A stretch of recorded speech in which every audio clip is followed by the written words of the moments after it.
I'm Bill Davis, and thanks for watching. Illegal immigration. To many, that's a racist term. They prefer undocumented. Either way, let's be real and admit that whenever you enter a country, any country, in violation of that nation's immigration laws, you are there illegally.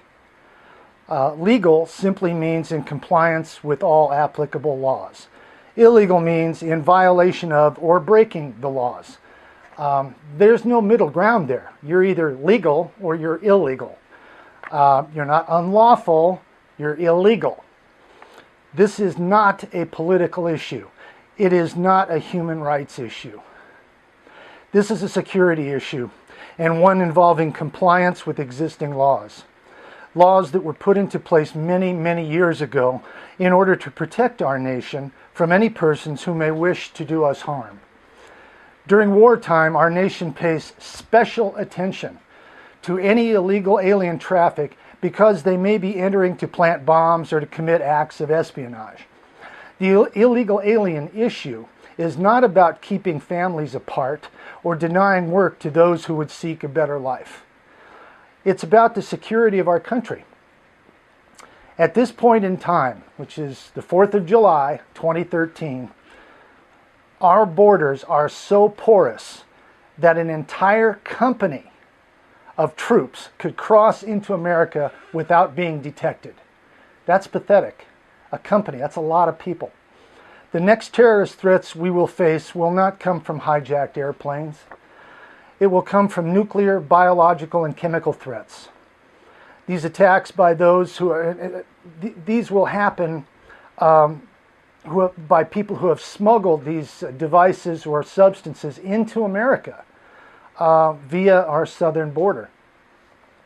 4 pounds of anthrax, just 4 pounds, which takes up about as much room as a shoebox, has the ability to kill over 300,000 people when released. Now, that's frightening to me. You can kill any city in America with a shoebox full of anthrax. Ricin is another one. England has intimate knowledge of ricin and how that works in their subway system.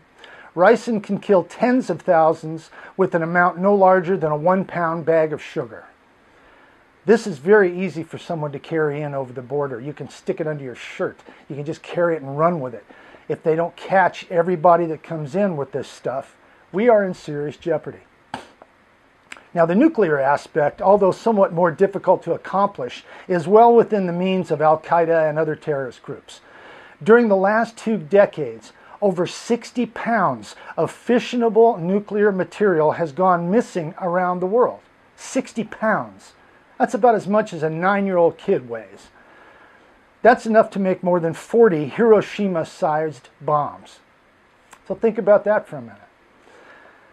But by today's standards, a Hiroshima bomb was just a fart in the wind. We have bombs now that dwarf those. But let's look at the reality of an actual nuclear incident here in America. Should terrorists cross into America with no more than 1 pound of nuclear material, an explosive device could be easily constructed into a dirty bomb.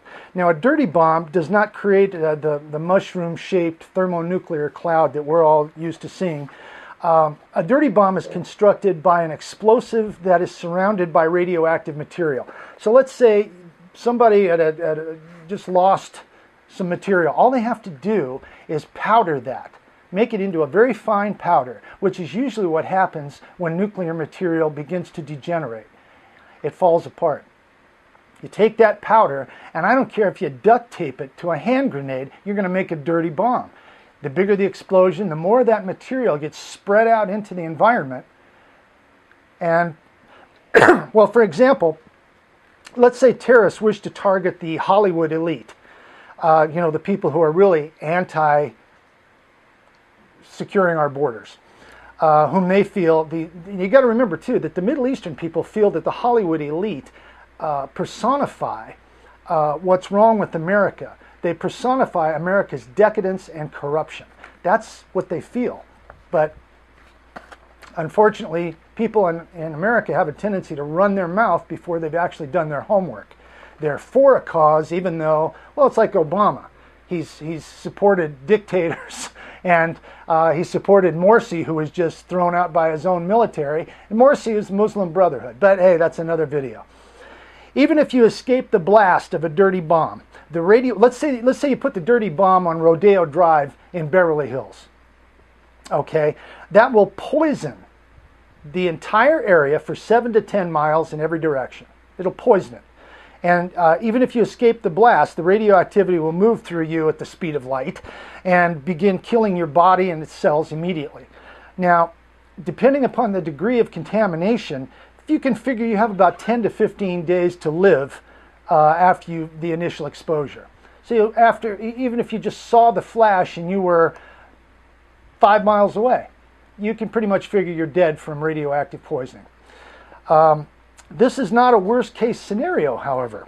This type of attack only involves 1 or 2 terrorists. Now you can imagine 20, 30, or even 50 of these terrorists getting through with anthrax, ricin, or fissionable materials, or even just nuclear materials that aren't fissionable, but will construct a dirty bomb. And they're all dedicated, and they go to every major city in America. The potential is there. It's there now. You don't have to be a rocket scientist to build one of these bombs. There are illegal aliens coming in by the hundreds every day, not only from Mexico and South America, but from Libya, Syria, China, Africa, Somalia, Egypt, Germany, and a host of other nations as well. Not all of the people entering America illegally are benign. Many of them wish to do us harm, great harm, and will do so when we least expect it.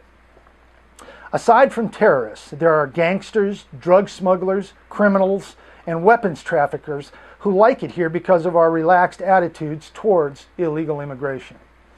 To those individuals who really believe they have a firm grasp on the illegal immigration issue, I will ask you to think again. If you believe our borders should be open to all and without restriction, I say to you, show me one other country, just one other country in the world that allows their borders to be crossed at will. Every country has laws. Now, here are a few of those countries and the penalties for violating their immigration laws. Mexico. These are what happens if you go into the countries and you're in violation of their laws, and the penalties. Mexico, 2 to 10 years in prison. Panama, 3 to 5 years in prison. Ecuador, 8 years in prison, possible execution. Paraguay, imprisonment indefinitely. Uruguay, 5 years imprisonment. Venezuela, 5 to 25 years imprisonment and possible execution. England or the UK, 3 to 5 years imprisonment and deportation. France, 1 to 15 years imprisonment and deportation. Germany, 5 to 20 years imprisonment and deportation. Iran, life imprisonment or execution. Turkey, life imprisonment or execution. Syria, life imprisonment or execution. Libya, life imprisonment or execution. Saudi Arabia, life imprisonment or execution. Russia, life imprisonment. I guess they decided not to be too severe. They just put you away for the remainder of your natural life. China, life imprisonment or execution. Vietnam, life imprisonment or execution. Cambodia, 20 years imprisonment. Thailand, execution. Somalia, execution, and it goes on and on. These are just a few of the world's countries, but I think you get the point. Illegal immigration is frowned upon and not to be taken lightly. There can be no middle ground on this issue, guys. You got to listen up. This is not a human rights issue. It's not these poor guys need to come over here and support their families. Nobody's trying to keep their families apart. But when you first begin your life upon an illegality, everything you do from that point is illegal. Everything. We either defend and secure our borders or we don't. It's as simple as that. Don't make this a personal vendetta by the U.S. government against any one nationality or culture. This is about security. This isn't a racial issue. It's not a human rights issue. So get that through your heads. Spread the word. This is about security because once Once somebody goes in and blows up the Hollywood Bowl, or blows up the Empire State Building, or sprinkles ricin or anthrax in your cereal bowl, you're going to be upset. You're going to want to know why this is happening. Why are my loved ones dying? Why are my neighbors contaminated? Why am I dying from radioactive poisoning? You're going to want to know these things. And the reason is, it's because we were lackadaisical and we did not enforce our nation's immigration laws. I'm Bill Davis. Thanks for watching.